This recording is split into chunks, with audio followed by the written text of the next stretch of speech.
Who's that? Commander Claw. Who's bad? Commander Claw. Welcome back to another episode of Breaking Brews. You know why you are back here because this is the fourth installment for the Wise Mothman. You guys cannot get enough brewing action with this commander. I can't either. You guys have made me go more into the archives to find more cards for you. All you new players, old players, returning to the game, 5-year type of players. Welcome. I'm your host, Commander Claw. If you don't know what the Wise Mothman does, stay locked into the video. I'll talk about it in the next 30 seconds. Otherwise, go to the next part where it says the new must adds. Yes, so once again, Mothman is a Soul Tide Commander, 3/3 flyer, insect mutant from the Fallout set. He says, whenever the Wise Mothman enters the battlefield or attacks, each player gets a rad counter. Whenever one or more non-land cards are milled, put a +1/+1 counter on each of up to X target creatures, where X is the number of non-land cards milled this way. So you know the strength of this commander is all the mill effects. Yeah, you want to mill with this guy, and you want to proliferate with this guy. You want your opponents to die by radiation, and that is given by rad counters. Okay, enough to the intro. Let's go right to the new must adds. New must adds. I got like 3 new cards that you should add. One is from the new set, Outlaws of Thunder Junction. Let's get right into it. Oh yeah, Tiny Bones. Tiny Bones is a new commander. It is literally one black mana to cast this guy. He is a 1/1 legendary skeleton rogue with Death Touch. His ability reads: whenever Tiny Bones, the pickpocket, deals combat damage to a player, you may cast target non-land permanent card from that player's graveyard, and mana of any type can be spent to cast that spell. So cool. You know what this is about. All those cards that have been milled in your opponent's graveyard will be playable if Tiny Bones has done damage to that player. So all you got to do is swing with this 1/1 Death Toucher. Now, that is going to be hard because your opponents are not going to let you hit them with a 1/1, even if it does have Death Touch. That makes it more fierce. But the payoff is pretty big. You get to cast a very powerful card. So, in general, on the surface level, this is a 1/1 Death Touch. Doesn't seem like it's going to swing through for combat damage, but you know the drill. There's already so many ways to give it flying, trample, boost its buff power. There's abilities for rogues that, target creature can't be blocked if its power is 3 or less. You know those cards are already out there. So go ahead and add Tiny Bones Death Touch to your deck. Moving on. Now we have the card Wave Goodbye. This flavor text is awesome, man. The Wave Goodbye, and you got one of the merfolk shapers waving goodbye to you as a whirlpool happens. Come on, man. Shout out to the designer on this card. For 4 mana, it's a sorcery, 2 blue, 2 generic. Return each creature without a +1/+1 counter on it to its owner's hand. So if you do not have a +1/+1 counter on one of your creatures, goodbye. That goes the same thing for your opponent's creatures. Obviously, everybody who's working in a +1/+1 counter theme deck won't be affected, but your deck is starting off with that for sure. And gotta love what the flavor text says. Whatever the tide brings in, the shapers can wash away. Shout out to Sam Hogg on this art. Super dope. I think this card is less than $1. Go ahead and add it. It's from the Lost Caverns of Ixalan. Must add. Must add. Okay. Now we're gonna give you some more stuff, right? Let's get into the utility side of things. Let's try to cast more spells. Because right here we have Kami of Whispered Hopes. Total of 3 mana, 2 colors, and a green. It is a 1/1 spirit. And this 1/1 spirit says, if one or more +1/+1 counters will be put on a permanent you control, that many +1/+1 counters are put on that permanent instead. That many +1/+1 counters. Okay, then you tap it at X mana of any one color, where X is Kami of Whispered's Hope powered. So yeah, this is going to be one of your mana generators. The idea is to get him as strong as possible, and it's going to be easy to do as long as you have +1/+1 counter effects where you add them to Kami, or you use the Mothman's ability and you put the +1/+1 counters on the Kami. So that means when he's got 2 power, you tap for 2 mana of any one color. 3, 3 mana. 4, 4 mana. I really think this can add up pretty quickly. It's a low end creature to cost. Definitely a really good creature to cast. Okay, so sneaky ways to proliferate. Um, what I want to say about this is I think players should start adding these type of effects, because actually these type of cards, they're going to cost a little bit more, but you get that effect one more time in your deck. And that's the whole point of the game, right? Is to go off with your effect that you're trying to do. So the more opportunities you can put this effect on the stack, the more times you can win. And I know those other spells like Force of Will are 0 to cost and it doesn't affect. It may not win you those games though, because you might need that one more effect. First card we got is Carnivorous Copy for 3 mana. 2 colorless, green, sorcery. Destroy target artifact, enchantment, or creature with flying. If that permanent value was 3 or less, proliferate. Yeah. Yeah. So essentially you lose speed and you pay 1 more mana and you get to proliferate. That's worth it, man. That's worth it. I think this 3 mana range for abilities and effects is the general basis foundation of most effects, and depending on the color, that's when it gets a plus or minus, right? Or that's where the different costs becomes associated with it. So honestly, instead of having a missed turn, there might be a turn where a player puts something on the board and you need to get rid of it, and it's all about pacing, and this card might be your turn. You tap 3 mana on a sorcery, you blow up their artifact and enchantment, and you get to proliferate. And you're one step ahead, one step closer. That's what I'm talking about here. Getting one step closer, faster, stronger, harder, better, faster, stronger. Daft Punk. Moving on to more effects by paying a little bit more mana, we got Reject Imperfection for 3 mana. Let's see, 1 colorless and 2 blue is an instant. Counter target spell. If that spell's mana value was 3 or less, proliferate. We're proliferating again. And this is the instant, and you get the counter target spell. This is not limited. This is pretty powerful. I actually like it better than the counter spells for 5 mana, and they create either thopters or treasure tokens equal to the mana cost of whatever spell it countered.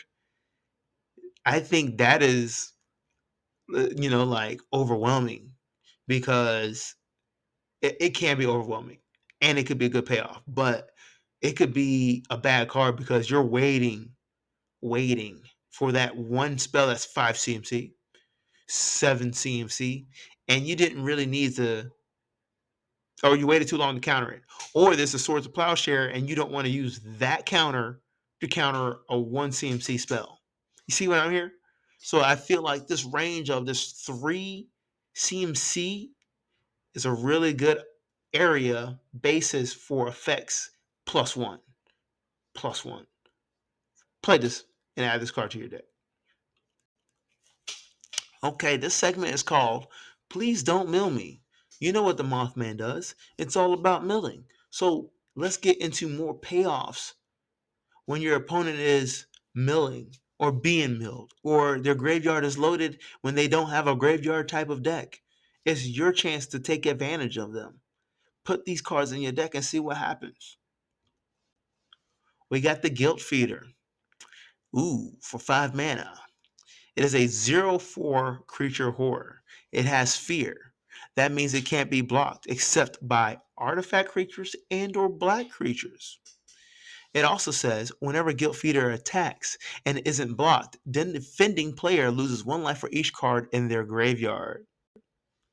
Yeah. Uh, if their graveyard is loaded with 20 cards in their graveyard and you swing with this bad boy, they're taking 20 life. I just had to reread it real quick because it says attacks and isn't blocked. So it's an attack trigger slash it's not even an attack trigger. It's an attack trigger, and if the player does not, if your opponent does not declare a blocker for it, they are losing life. They're gonna block. They're gonna block, but it's almost a waste. But most of the time, remind yourself when you're attacking with this guy, artifact creatures can block. So artifact and black creatures can block this guy. Okay, next card we have is Palantir of Orthanc. Palantir of Orthanc. A legendary artifact for 3 mana. Let's see. It says at the beginning of your end step, put an influence counter on Palantir of Orthanc and scry 2. Let me know if I'm saying that wrong. Let's see. Then target opponent may have you draw a card. If that player doesn't, you mill X cards, where X is the number of influence counters on Palantir of Orthanc. And that player loses life equal to the total mana value of those cards. Your opponent is dumb if they don't let you draw a card. They are risking their life, literally, if they do not let you draw a card. So keep in mind, at the beginning of your end step, you put an influence counter and you scry 2. So when you scry 2, you could load your library, the top 2 cards with the scry 2 cards, with a very heavy CMC card. So on your next turn, you draw your top card, right?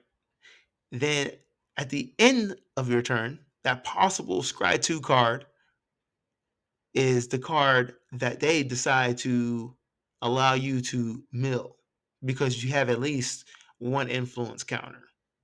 So if you milled a 6 CMC card and you have 1 influence counter, that's 6 life. If you ended up milling 2 6 CMC cards because you had 2 influence counters, that's 12 life they can lose. They're not going to take that chance. That's a risky chance. It has a risky chance to lose a lot of life. They're going to let you draw a card. So this is a really good card for a draw card, end step trigger, and you get the scry 2. So you're already manipulating your library and politicking your way to victory. Add this card. Add this card. Okay. So we are moving to a free spell here. Who doesn't like free spells? Free spells are really good cards because they increase the value of your deck and they usually have some kind of great moment. The card is going to have a great moment and it's worth it every single time if you meet the criteria. Let's get right into it. We have the Conspiracy Unraveler. It is a 7 CMC Sphinx Detective 6/6 flyer. It says you may collect evidence 10 rather than pay the mana cost for spells that you cast. So what is evidence 10? We're gonna go to the set Karlov's of Manor, whatever. You know the detective set, right? To collect evidence 10, all you gotta do is exile cards with total mana value 10 or greater from your graveyard. If you've been milling your deck, self-milling or being milled this entire time, that should be very easy. Very easy. It is 10 cards, and you will be surprised how many land cards are in your deck. But besides the fact, this is a free 6/6 flyer. A free spell that is a 6/6 flyer. And when you have the Mothman out, you can just buff him. 7/7, 8/8, 9/9, 10/10. This is a free spell that players slash opponents have to answer. They have to answer. You're putting out a free threat. That's crazy. This is a really good card at the right time, which is generally 10 CMC cards in your graveyard. All right. So, players, I know if you've been in Soul Tie, there's lots of ways to drop a lot of land into play.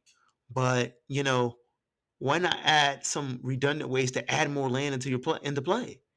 You got to be able to drop more lands than usual because you get complacent on having 8 mana, 10 mana, 12 mana. Ideally, if your pod doesn't play destroy lands, get that 12, 14 mark. Really, if you get to that 12 to 14 mark, the game is over. You know how much mana that is? That's a lot of mana.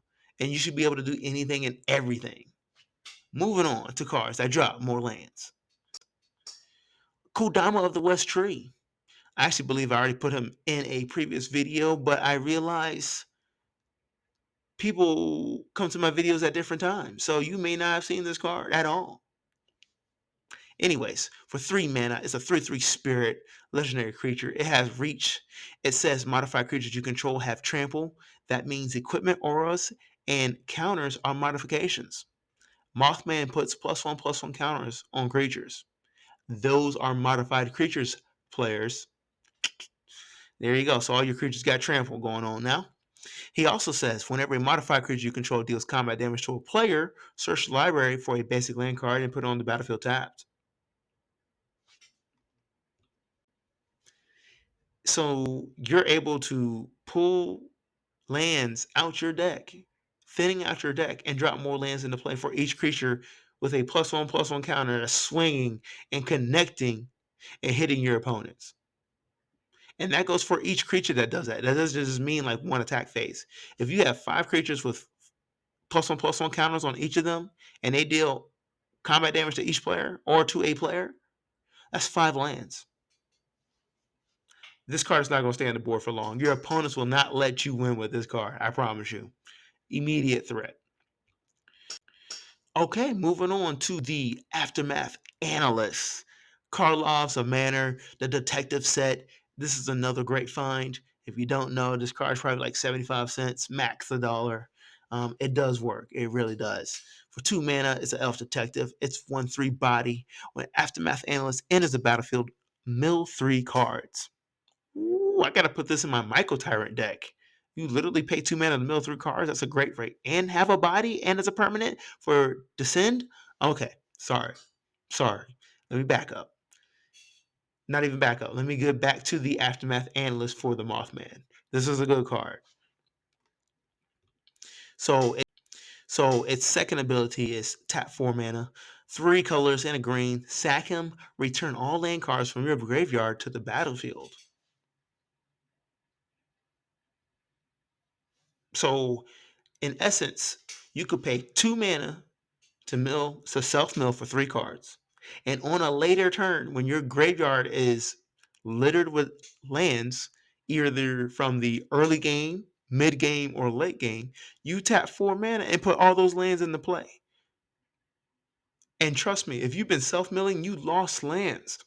Excuse me, you lost lands. This is a great way to recoup. 6 mana to do all that exponentially? What? This is nothing. That's crazy.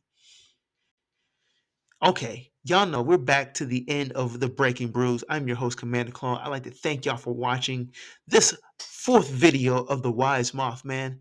If you love this video, love the content, you want to stay in touch for more brewing ideas instead of looking at other YouTube channels, hey, hit the subscribe button. That's what you need to do right here, somewhere at the bottom right hand corner. Otherwise, revisit our videos for Breaking Brews, the Wise Mothman.